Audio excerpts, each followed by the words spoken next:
Hey guys, and welcome back to my series on being a first-time homeschooler and what are we doing. So for math, since our primary curriculum does not cover a whole lot of math, I am going with Mathematical Reasoning Level A. And it's just a workbook that I think would be really good. My son is pretty good at math already. He's been adding and subtracting and asking me, what's 5 and 3 in the car, and just kind of quizzing himself on math. So I think he's really gonna like this. He seems to be a numbers guy. And then I got this book. It's More Than Words, a Living Faith Bible Curriculum. And I got this for our morning basket.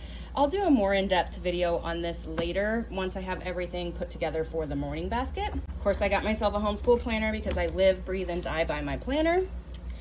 And then the main curriculum, the star of the show, we are doing Gather Round. So the first session is going to be Burrows and Holes, and there's a teacher's guide and student workbooks for every part of this curriculum.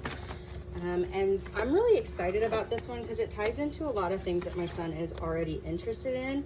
And it's designated for a 4-day week, which is what we plan on doing. The first week of September through the last week of April. So he gets a really nice long summer break that way, and a 3-day weekend every week. But we talk about some soil, we do a little bit of math, we do some sight words with it. There's some different activities. So I'm really excited about that because I know that that will be interesting to him. And then of course there's a teacher's guide to help guide me through that.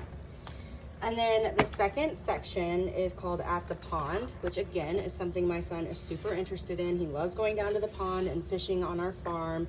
So I just think that he's gonna really love this book. And it just talks about freshwater and peaceful ponds and God's excellent plan for energy. Ton of really cool information. He loves turtles, and we have a ton of turtles down at our pond, so I think that will be really exciting for him. And the next one is Ice and Snow.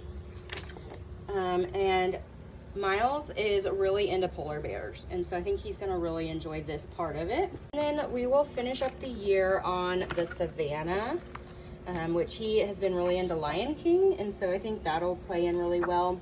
And I'm sure throughout the year I'll pull up different videos and movies and things that tie in with the curriculum that we're learning. But this is what we will be going through. I'm also thinking about getting the Ocean Unit Study by Gather Round because in June we will be going on a family vacation to the beach, and I just thought that would be a really cool way to wrap up the end of the year and get him excited for our vacation. And then while we're on vacation, we can talk about all the things we learned in that unit study. So I'm really excited about that, and I think it's going to be a really good year. If you're using Gather Round, or if you're using another curriculum that you really love, let me know in the comments. And